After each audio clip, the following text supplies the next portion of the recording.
नमस्कार दोस्तों। पिछले कुछ दिनों से हम लोग देख रहे हैं कि इंडिया में एक के बाद एक कई एक्सप्रेसवे इनॉग्रेशन के कुछ टाइम बाद ही डैमेज हो जा रहे हैं। लखनऊ कानपुर एक्सप्रेसवे इनॉग्रेशन के 13 दिन बाद डैमेज हो गया। दिल्ली देहरादून एक्सप्रेसवे 2 से 3 महीनों में डैमेज हो गया। गंगा एक्सप्रेसवे 2 महीनों में डैमेज हो गया। Mumbai Pune expressway missing link 2 महीनों में गड्ढे पड़ने लगे। अब इन सब को देख के कुछ लोग सोशल मीडिया में नैरेटिव फैला रहे हैं कि इंडिया का इंफ्रास्ट्रक्चर बहुत ज्यादा खराब है। तो देखो, ये बिल्कुल भी सही बात नहीं है। इंडिया का इंफ्रास्ट्रक्चर पहले से बहुत ज्यादा बेटर हुआ है और वो मैं आपको प्रॉपर फिगर्स के साथ वीडियो में आगे बताऊंगा। पर उससे पहले मैं ये कहना चाहता हूँ कि हम सबको इन खराब इंफ्रा प्रोजेक्ट के खिलाफ आवाज उठानी चाहिए, चाहे सरकार किसी की भी क्यों ना हो। क्योंकि इन प्रोजेक्ट में एक चीज तो साफ नजर आ रही है कि इनमें बहुत बड़े लेवल का करप्शन हुआ है। तो इस चीज के बारे में जितनी ज्यादा बात होगी उतना हमारे देश के लिए अच्छा है। उसी तरह हमारी ये भी जिम्मेदारी बनती है कि हम उन लोगों का नैरेटिव फेल करें जो इंडिया को बदनाम करने में लगे हुए हैं। क्योंकि कुछ टाइम पहले जब सोनम वांगचू लद्दाख जा रहे थे तो उन्होंने वंदे भारत की तारीफ करी। तो दिल्ली से श्रीनगर तक वंदे भारत की सेवा शुरू की गई है, उस पर मेरा पहला अनुभव था और चिनाब पर बने पुल को भी देखना चाहता था और बहुत ही खूबसूरत अनुभव रहा। बहुत गर्व है मुझे भारतीय रेल पर। तो कुछ लोग उनके पीछे भी पड़ गए। उनसे कह रहा था कि मुझे कैसे गर्व है भारतीय रेल पर, जो इंजीनियरिंग प्रोजेक्ट कश्मीर तक के रेलवे बनाने में लगी है। इस पर भी कुछ लोग नाखुश थे कि मैं सरकार की तारीफ कर रहा हूँ। तो अगर आपको ऐसे लोग मिलते हैं तो आप मेरी इस वीडियो को शेयर कर दीजिएगा। 2014 में जब नरेंद्र मोदी गवर्नमेंट ने सत्ता संभाली, इंडिया के सामने एक बहुत बड़ा चैलेंज था इंफ्रास्ट्रक्चर डेवलपमेंट। पिछले 12 सालों में हाईवे से लेकर एक्सप्रेसवे तक, रेलवे से लेकर वंदे भारत तक, एयरपोर्ट से पोर्ट तक, सोलर एनर्जी से टैप वाटर तक, इंडिया का हर टाइप का इंफ्रास्ट्रक्चर बहुत तेजी से ट्रांसफॉर्म हुआ है। इसके अलावा बीते 12 सालों में मोदी गवर्नमेंट ने कई इंफ्रास्ट्रक्चर प्रोजेक्ट को शुरू किया है और कई सालों से रुके पेंडिंग प्रोजेक्ट को कंप्लीट भी किया है। तो आज की इस वीडियो में हम देखेंगे कि 2014 के बाद मोदी गवर्नमेंट के अंडर इंडिया ने इंफ्रास्ट्रक्चर में एग्जैक्टली क्या अचीव किया है और कैसे ये इंफ्रा प्रोजेक्ट इंडिया को एक डेवलप्ड इकोनॉमी बनाने की रेस में पुश कर रहे हैं। तो जुड़े रहिए आप इस वीडियो के साथ। अगर आप 2014 के भारत को और 2026 के भारत को साइड बाय साइड रखेंगे तो आपको मैसिव चेंज दिखाई देगा। जैसे कि 2014 तक इंडिया में माल गाड़ियों के लिए कोई फ्रेट कॉरिडोर नहीं था, जबकि रेलवे सबसे ज्यादा पैसा माल गाड़ियों से ही कमाती थी। पर 2014 से पहले कांग्रेस का ध्यान इन सब चीजों में था ही नहीं। 2014 के बाद मोदी गवर्नमेंट ने 2 फ्रेट कॉरिडोर बनाया, ईस्टर्न एंड वेस्टर्न, जिससे इंडिया की cargo capacity 1.6 billion metric ton तक पहुंच गई है और इंडिया चाइना के बाद सेकंड पोजीशन पे आ गया है कार्गो कैपेसिटी के मामले में। इसके अलावा 2014 से पहले इंडिया में ट्रेन की हालत बहुत ज्यादा खराब हुआ करती थी और स्टेशन का हाल तो और ज्यादा खराब था। पर 2014 के बाद इंडिया में मैसिव रेल ट्रांसफॉर्मेशन हुआ। आज के समय 160 से ज्यादा वंदे भारत ट्रेन चल रही है, स्लीपर वंदे भारत आ गई है और अब हाइड्रोजन ट्रेन भी इंडिया में चलने लगी है। इसके अलावा नेक्स्ट ईयर 2027 से इंडिया में फाइनली बुलेट ट्रेन भी शुरू हो जाएगी।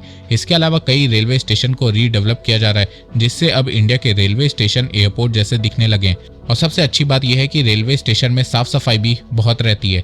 2014 से पहले ऐसा कुछ भी नहीं था। 2014 तक रेलवे इलेक्ट्रिफिकेशन 21,800 किलोमीटर था, जो अब बढ़ के 69,800 किलोमीटर हो गया है। मेट्रो लाइन 250 किलोमीटर से बढ़ के 1155 किलोमीटर तक पहुंच गई है। 2014 में इंडिया के 5 सिटीज में मेट्रो चलती थी और अब 26 सिटीज में चल रही है। इसके अलावा 2014 से पहले इंडिया की सोलर कैपेसिटी सिर्फ 2.8 गीगावाट थी, जो 12 सालों में बढ़ के 150 गीगावाट पहुंच गई है। रिन्यूएबल एनर्जी कैपेसिटी 2014 में 76 गीगावाट थी, जो अब बढ़ के 274 गीगावाट हो गई है। India world 3rd largest clean energy capacity and 4th largest installed wind energy वाला देश बन गया है। इंडिया अब पावर शॉर्टेज की जगह सरप्लस वाला देश भी बन गया है। ग्रामीण इलाकों में जहां 2014 में 12.5 घंटे बिजली आती थी, अब 22.5 घंटे आ रही है। इसके अलावा इंडिया ने 2015 में सागरमाला प्रोजेक्ट शुरू किया था, जिसके चलते इंडिया की पोर्ट कैपेसिटी तेजी से इंक्रीज हुई है। पिछले 10 सालों में कोस्टल शिपिंग में 118% की ग्रोथ हुई है, जिससे लॉजिस्टिक कॉस्ट और कार्बन इमिशन कम हुआ है। कोस्टल कनेक्टिविटी इंप्रूव होने से फेरी से ट्रेवल करने में 40 लाख से ज्यादा पैसेंजर को फायदा हुआ है। कार्गो मूवमेंट 700% इंक्रीज हुई है, जिससे रोड और रेल कंजेशन कम हुआ है।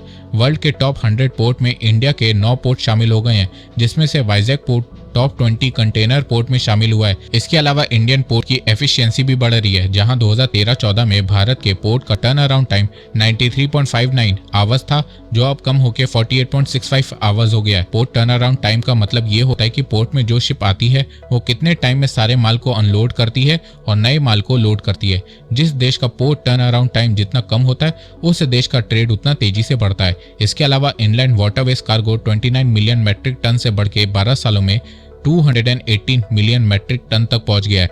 नेशनल वाटरवेज 5 से 111 हो गए हैं। Major port capacity 873 million metric ton से बढ़ के 1726 मिलियन मैट्रिक टन तक पहुंच गई है। इसके अलावा 2014 तक टैप वाटर कनेक्शन इंडिया में सिर्फ 17% था, जो अब बढ़ के 81% पहुंच गया है। टैप वाटर कनेक्शन 3 करोड़ से बढ़ के 15 करोड़ पहुंच गया है। इसके अलावा 1947 से 2014 तक भारत में सिर्फ 91,000 किलोमीटर हाईवे नेटवर्क था। वहीं पिछले 12 सालों में भारत में 55,000 किलोमीटर हाईवे बने हैं और हाईवे की लेंथ 1,46,000 किलोमीटर पहुंच गई है।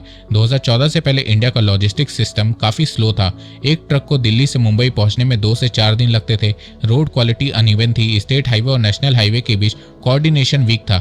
इंडिया में रोड के थ्रू गुड ट्रांसपोर्ट करना बहुत महंगा था, पर अब ऐसा नहीं है। 2014 में जहां पर डे 12 किलोमीटर हाईवे बन रहे थे, 2021 में यह बढ़ के 40 किलोमीटर पर डे तक पहुंच गया था।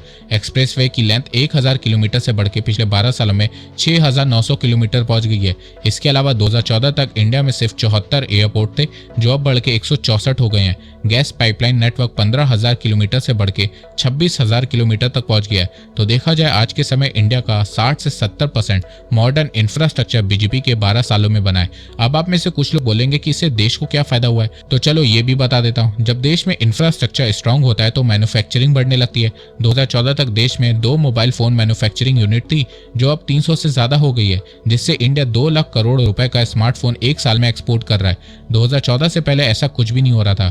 इसके अलावा इंडिया का इलेक्ट्रॉनिक प्रोडक्शन 2014 में 1.9 लाख करोड़ रुपीस था, जो अब बढ़ के 12 लाख करोड़ को क्रॉस कर गया है। इसके अलावा इंडिया में इंफ्रास्ट्रक्चर स्ट्रांग होने से डिफेंस कॉरिडोर बन रहा है। इंडिया का डिफेंस प्रोडक्शन 2014 में 46,000 करोड़ रुपए था, जो अब बढ़ के 1,70,000 करोड़ पहुंच गया है। इसके अलावा अब इंडिया डिफेंस एक्सपोर्ट भी कर रहा है। इंडिया का डिफेंस एक्सपोर्ट 38,000 करोड़ रुपए को क्रॉस कर गया है। इसके अलावा इंडिया में स्टार्टअप के नंबर तेजी से बढ़ रहे हैं। 2014 तक भारत में सिर्फ 500 स्टार्टअप थे, अब 2 लाख से ज्यादा हो गए हैं। इंडिया में आज के समय 4,220 इंडस्ट्रियल पार्क्स हैं। इसके अलावा 2014 में इंडिया में 3G था, अब 5G है, जिससे इंटरनेट यूजर 25 करोड़ से बढ़ के 100 करोड़ हो गए हैं। बीते 12 सालों में जनधन योजना के चलते 55 करोड़ लोगों का बैंक अकाउंट है, जिसमें गरीबों को अब तक 45 लाख करोड़ रुपए का पैसा बांटा जा चुका है। PM आवास योजना के तहत 3.9 करोड़ लोगों का घर बन चुका है। LPG कनेक्शन के यूजर तेजी से बढ़ रहे हैं। इसके अलावा बिजनेस के लिए मुद्रा लोन दिया जा रहा है। PLI स्कीम लॉन्च की गई है। टैक्सेशन सिस्टम को इजी बनाने के लिए GST को लॉन्च किया गया है। ऐसा नहीं है कि बीते 12 सालों में कुछ काम नहीं हुआ है, पर देखो कुछ लोग ये भी कहते हैं कि 2014 से पहले इंडिया में इंफ्रास्ट्रक्चर डेवलपमेंट नहीं हुआ था। तो देखो ये कहना भी गलत है। डेवलपमेंट हो रही थी, पर 2014 के बाद जिस स्केल, स्पीड और एम्बिशन के साथ इंफ्रास्ट्रक्चर डेवलपमेंट को पुश किया गया है, इस बात पे मोदी गवर्नमेंट की तारीफ करना बनता है। आज का इंडिया सिर्फ रोड नहीं बना रहा है, इंडिया इकोनॉमिक कॉरिडोर बना रहा है। सिर्फ ट्रेन नहीं बना रहा है, मॉडर्न रेलवे इकोसिस्टम को बिल्ड कर रहा है। सिर्फ एयरपोर्ट नहीं बना रहा है, रीजनल कनेक्टिविटी को एक्सपेंड कर रहा है। सिर्फ सोलर पैनल नहीं लगा रहा है, फ्यूचर एनर्जी इंफ्रास्ट्रक्चर को क्रिएट कर रहा है। देखो मोदी गवर्नमेंट का फ्यूचर प्लान बहुत मैसिव है, पर वो हम किसी और वीडियो में जानेंगे। तो अब तक के लिए बस नहीं। धन्यवाद। जय हिंद, जय भारत।